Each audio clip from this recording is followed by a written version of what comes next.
capítulo 3, verso 9. Evangelio de nuestro Señor Jesucristo, según San Mateo, el capítulo 3 y el verso 9. No sé si pueden sacar... sí, gracias, hermanos. Ahí está el texto en la pantalla para que puedan leerlo también los que no tienen la copia de la Biblia. Entonces dice la palabra del Señor: y no penséis decir dentro de vosotros mismos, a Abraham tenemos por padre, porque yo os digo que Dios puede levantar hijos a Abraham aún de estas piedras. Gloria al Señor. Bueno, parece que en el pueblo de Israel la constante, la situación que se vivía en el pueblo era que todos querían ser hijos de Abraham. Todos querían declarar y que la gente supiera que ellos eran hijos de Abraham. Por eso incluso con el Señor tuvieron controversia, porque el Señor les hablaba de pertenecer, de ser hijos de Dios, y ellos decían: no, nosotros somos hijos de Abraham y no hemos sido esclavos de nadie. Pero aquí se les dice a esta nación, a este pueblo: no piensen que ustedes con el hecho de decir que son hijos de Abraham ya están justificados, que ya no necesitan arrepentirse, ni convertirse, ni bautizarse para la salvación, porque dice: porque yo os digo que Dios puede levantar hijos a Abraham aún de estas piedras. Entonces, en la parte espiritual necesitaban empezar de nuevo, necesitaban nacer de nuevo, necesitaban una conversión. Pero me llama la atención el hecho de que ellos se jactaban, ellos se sentían muy orgullosos por el hecho de ser hijos de Abraham. Y es que Abraham fue un padre ejemplar, un buen padre, un hombre que fue temeroso de Dios, un hombre que obedeció al Señor, se sujetó a Dios, y de esa manera pudo dar ejemplo a sus hijos, a su pueblo, porque de Abraham, de los lomos de Abraham, viene toda una nación, una descendencia que nace con él. Y qué importante, me llama la atención, porque es importantísimo los atributos, las características, las cosas que Abraham le pudo trascender, legar y dejar como un legado a sus hijos y a toda una nación que por excelencia o por tradición ha creído en el único y verdadero Dios, en el que hizo los cielos y la tierra. Así que es bien importante el hecho de que aquí se resalta este hecho de que ellos, los israelitas, los judíos, sacaban pecho diciendo que eran hijos de Abraham, porque no se avergonzaban de un hombre como este. Además, dice la Biblia que Abraham es el padre de la fe. En otras palabras, ellos lo que estaban diciendo es: nosotros también creemos, nosotros también somos seguidores, creyentes de este Dios único y verdadero. Bendito el nombre del Señor. Sin embargo, encuentro un texto ya en la segunda carta del apóstol Pablo a Timoteo, en el capítulo 3, verso 1 al 5. Segunda carta del apóstol Pablo a Timoteo, capítulo 3, verso 1 al 5. Dice así la palabra del Señor: y también debes saber esto, que en los postreros días vendrán tiempos peligrosos. ¿Por qué? ¿Por qué van a ser peligrosos? Porque mira la clase de personas que se van a levantar en esos últimos tiempos. Dice: habrá hombres amadores de sí mismos. Terrible. ¿Qué más dice? Avaros, vanagloriosos, soberbios, blasfemos, desobedientes a los padres, ingratos, impíos, sin afecto natural, implacables, calumniadores, intemperantes, crueles, aborrecedores de lo bueno, traidores, impetuosos, infatuados, amadores de los deleites más que de Dios, que tendrán apariencia de piedad, pero negarán la eficacia de ella. A estos, dice el apóstol, como una recomendación, evita. Bendito el nombre del Señor. Es impresionante la descripción que el apóstol, y bueno, es el Espíritu Santo usando al apóstol para hablarnos del futuro, de lo que viene. Bueno, y ese futuro prácticamente ya está aquí. Estamos viendo personas de esa calaña, de esa clase, seres humanos pervertidos, porque ese no era el propósito de Dios.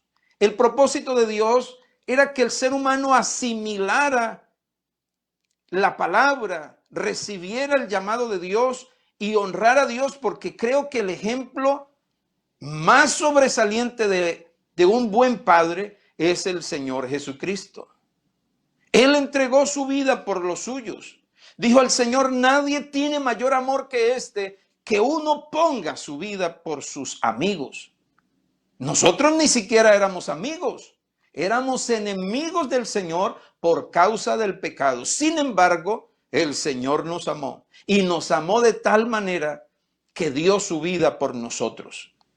La Escritura dice en Romanos 5:8 que Dios muestra su amor para con nosotros en que, siendo nosotros pecadores, Él murió por nosotros.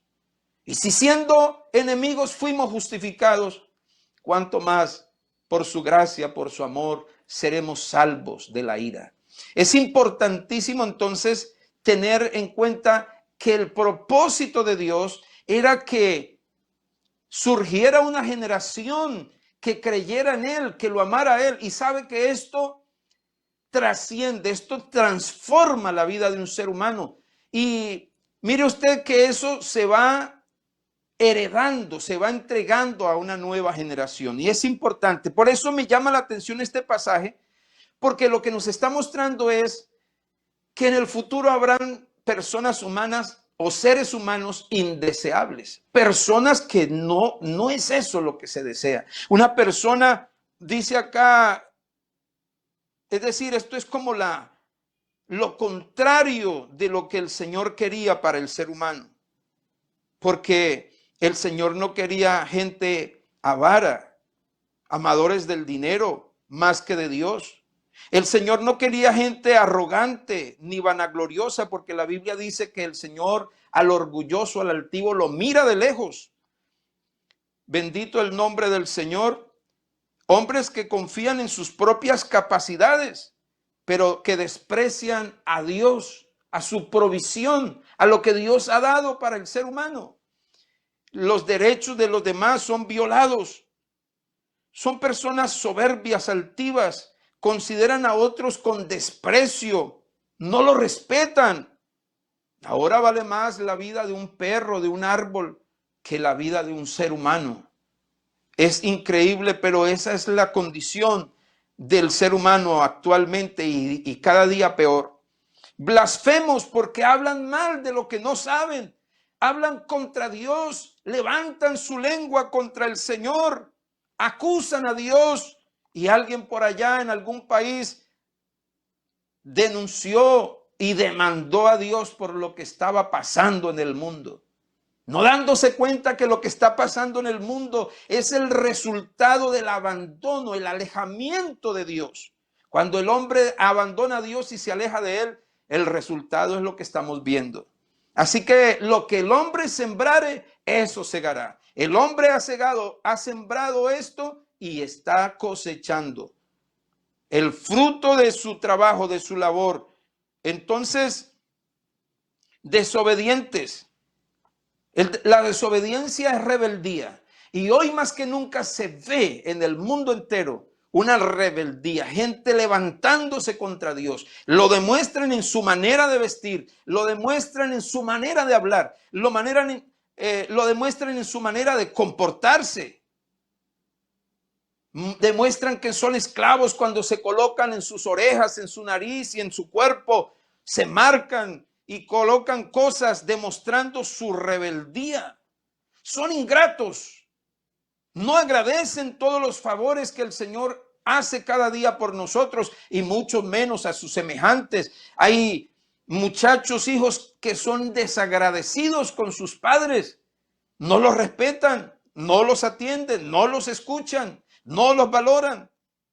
Entonces, a pesar de todos los beneficios que han recibido tanto de sus padres como del mismo Dios, entonces se han levantado contra Dios, desobedeciendo a su palabra, rebeldes. ¿Y esto por qué? Dejemos hasta ahí porque hay mucho que decir con respecto a esto. ¿Por qué? ¿Debido a qué es que se levanta una generación? Y tenemos que volver a lo que estaba leyendo nuestro hermano al comienzo del culto. El hermano estaba leyendo en Deuteronomio capítulo 6 y estaba mencionando algo que es bien importante, bendito el nombre del Señor. Allá en Deuteronomio nos habla de unos principios, de unos valores que no podemos descuidar, no podemos desechar, no los podemos pasar por alto. Bendito el nombre del Señor. Dice, estos son los mandamientos, estatutos y decretos que Jehová vuestro Dios mandó que os enseñase, para que los pongáis por obra en la tierra a la cual pasáis para tomarla, para que temas a Jehová tu Dios, guardando todos sus estatutos y sus mandamientos que yo te mando, tú y tu hijo y el hijo de tu hijo, todos los días de tu vida, para que tus días sean prolongados. Gloria al Señor. Y entonces viene algo bien importante. Dice, oye pues Israel y cuida de poner por obra esta palabra, estos mandamientos que yo te mando, para que te vaya bien en la tierra que fluye leche y miel y os multipliquéis como ya te ha dicho Jehová. Oye Israel, un principio y un fundamento que no se puede pasar por alto es que el Señor nuestro Dios, Jehová, uno es, uno solo, no dos ni tres, uno solo. Pero esto es decisivamente importante porque sabiendo que hay un solo Dios, hay que amarlo. Dice acá, amarás a Jehová tu Dios. ¿Cómo? De todo tu corazón, de toda tu alma y con todas tus fuerzas. Hermano querido, hermana, no nos vamos a hacer a un lado de esto. Vamos a seguir, aunque se burlen de nosotros, pero hay que amar al Señor de todo corazón. Porque aunque los demás se burlen y nos menosprecien por amar a este Dios maravilloso, hay una correspondencia de parte de Él. Y es que Él nos ha amado con amor eterno. ¿Cómo no amar a un Dios de esa clase? ¿Cómo no amar a un Dios que ha sido nuestro beneficiario todo el tiempo? Dice el salmista, nos ha coronado de favores y misericordias. Entonces hay que amarlo. Y estas palabras que yo te mando hoy estarán sobre tu corazón. Y viene entonces el compromiso al que el Señor llama a los padres de familia. Porque no fue solo a Israel, es para nosotros también. Estas palabras que yo te mando hoy estarán sobre tu corazón. Hay que tenerlo en nuestro corazón. Esta palabra es para interiorizarla, para vivirla, para ponerla por obra. Hay que vivirla, porque ¿cómo le vamos a dar ejemplo a nuestros hijos? Si no estamos obedeciendo la palabra, ¿cómo vamos a hacer que nuestros hijos aprendan, conozcan al Dios verdadero? Porque ellos lo van a conocer a través de nosotros. Ahí es donde se conoce un buen padre. El buen padre se conoce porque ama por encima de todas las cosas a Dios. Y entonces al amar a sus hijos les transmite el amor de Dios a ellos. Les hace conocer a un Dios maravilloso, a un Dios que no tiene comparación, a un Dios que nos ha salvado, que nos ha hecho nuevas criaturas, que nos ha sacado de las tinieblas del error y ahora estamos en su luz, en su verdad. Hay que amar a un Dios así. Lo otro sería despreciarlo y menospreciarlo. Y no es justo con este Dios tan maravilloso. Así que repetirás estas palabras que estén en tu corazón. Las vas a repetir a tus hijos.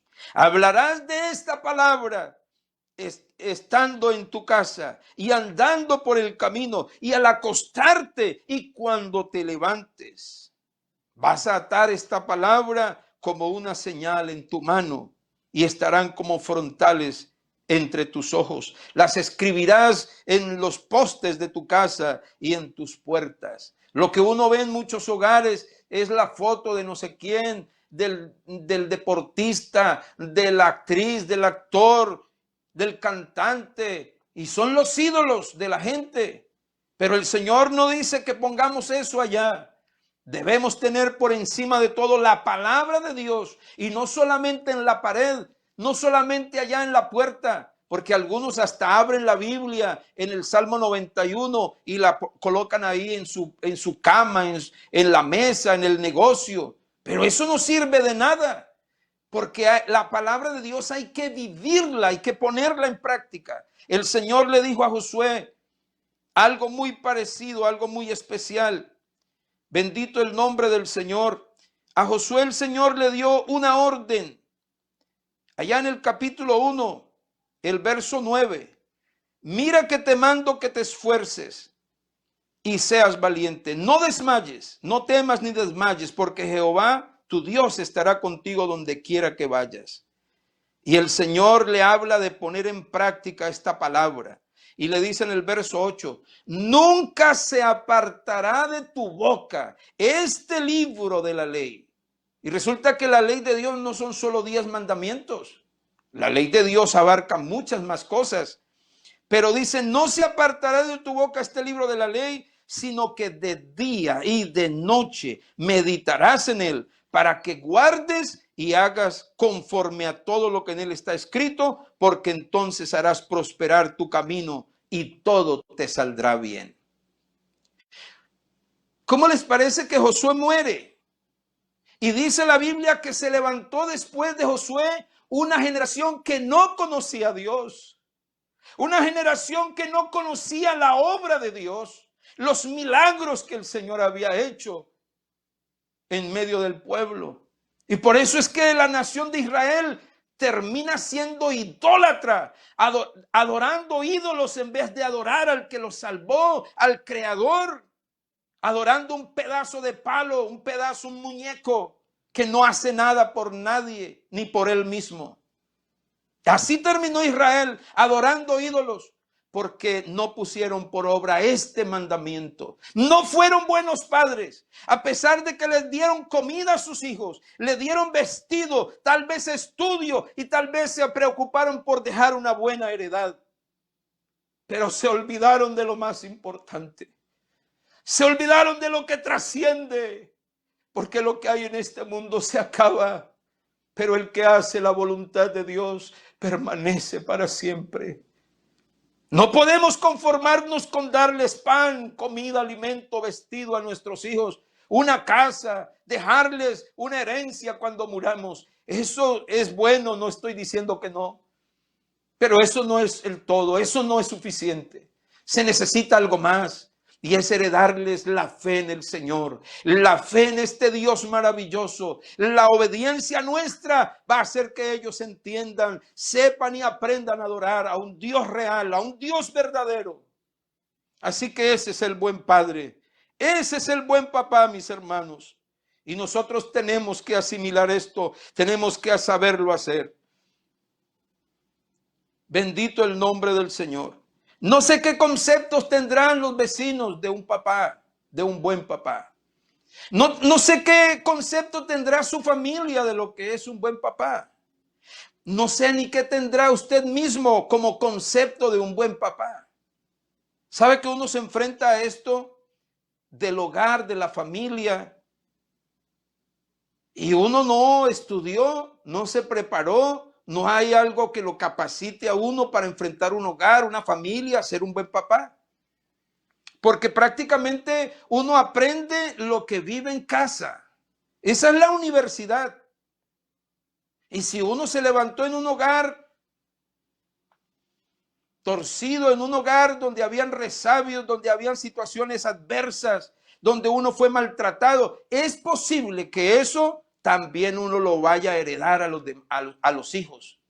A menos que el Señor haga un milagro y transforme la vida mía, la vida nuestra, la vida del oyente, lo cambie, lo haga nueva criatura, y de esa manera le va a enseñar a su hijo o a su hija qué es ser un buen papá.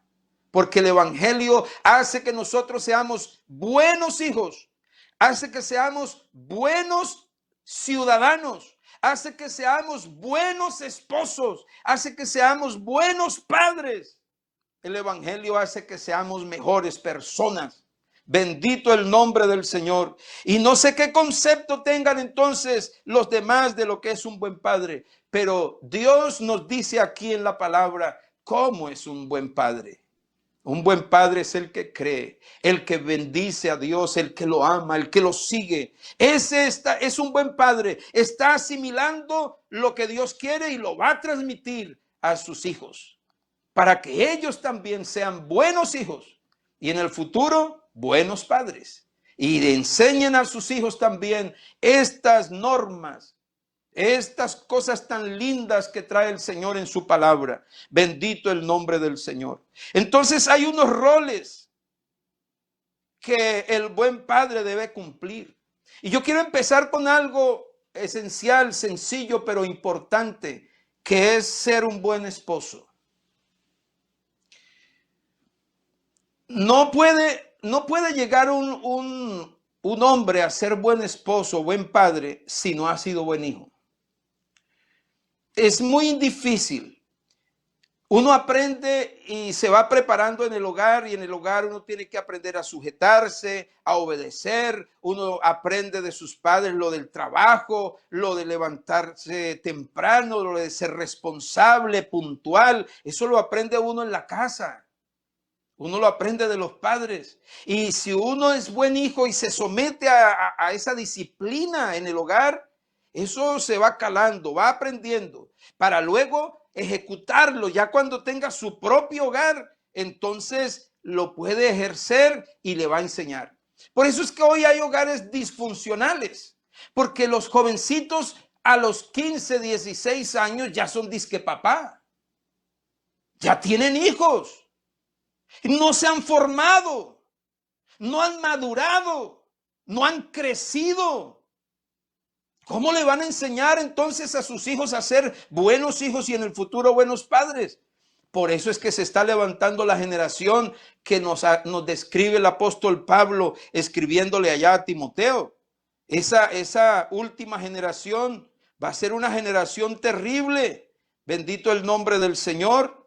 Sí, el apóstol Pablo, inspirado por el Espíritu Santo, le escribió a Timoteo en la segunda carta acerca del carácter de los hombres en los postreros días, en los últimos tiempos. Terrible la situación.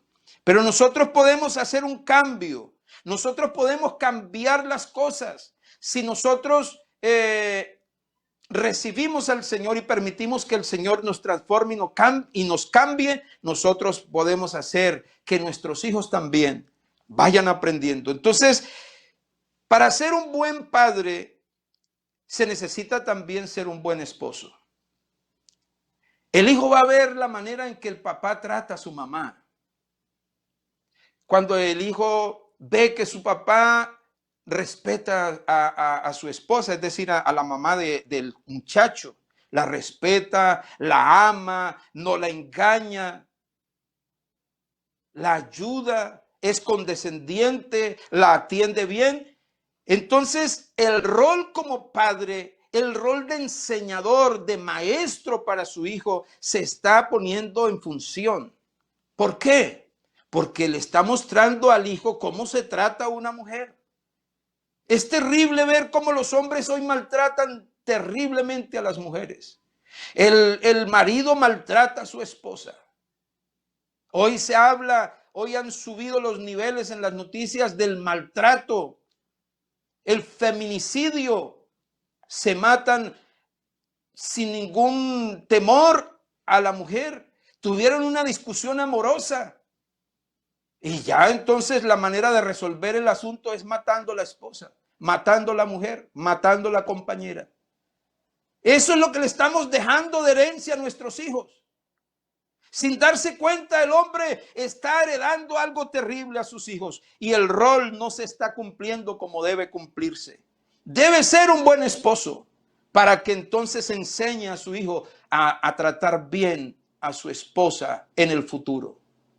Gloria al Señor. Un hijo que ve que su padre cumple bien ese rol, va a ser también un buen ejecutor de esa enseñanza. Bendito el nombre del Señor. Debe ser un buen ejemplo. Dice la Biblia, y vosotros padres, no provoquéis a ira a vuestros hijos, sino criadlos en disciplina y amonestación del Señor. Entonces no debe maltratarlo, debe darle una buena instrucción, debe darle una buena enseñanza. Dice la Biblia, instruye al niño en su camino, que aunque fuere viejo no se apartará de ese camino. Bendito el nombre del Señor. Necesitamos entonces ajustarnos a lo que la palabra de Dios enseña como el buen rol de ese esposo. Bendito el Señor. Debe ser un buen proveedor. La Biblia dice que el que no provee para los suyos, para su casa, para su familia, ha negado la fe. Es peor que un incrédulo y ha negado la fe. Así que debe proveer para los suyos. No que es que ahora no tenemos trabajo. Yo le he estado orando al Señor que los hermanos puedan abrirse espacio en otra manera de trabajo, otras labores. Hay hermanos que están trabajando por internet. Hay hermanos que ya tienen su propio taller en su casa. Antes eran empleados allá de una empresa, pero ahora tienen su propio negocio. Y yo le he estado orando al Señor para que le abra el entendimiento a cada uno de los caballeros, de los padres de familia, para que no se justifiquen y digan, no, no hay trabajo, no puede uno salir y ahora ya entonces hay que, ¿qué va a hacer? ¿Qué va a hacer? No lo pueden sostener, hay una familia, tiene que hacer algo y hay que clamar al Señor. Eso es un buen ejemplo también para el hijo. Bendito el nombre del Señor. Como sacerdote o líder espiritual, tiene que llevar a sus hijos a enseñarles el valor de la oración, el valor de la palabra de Dios, el valor de la alabanza y la adoración al Señor. Esos son los roles que debe cumplir como un esposo, como un padre de familia, un buen padre. Espero, mis hermanos, que esta breve enseñanza haya sido de bendición para cada uno de ustedes, para cada uno de nosotros, y que el Señor añada bendición, que el Señor dé entendimiento y podamos obedecer, entender esta palabra y ponerla por obra. Dios me los bendiga. Amén, amén. Qué bendición.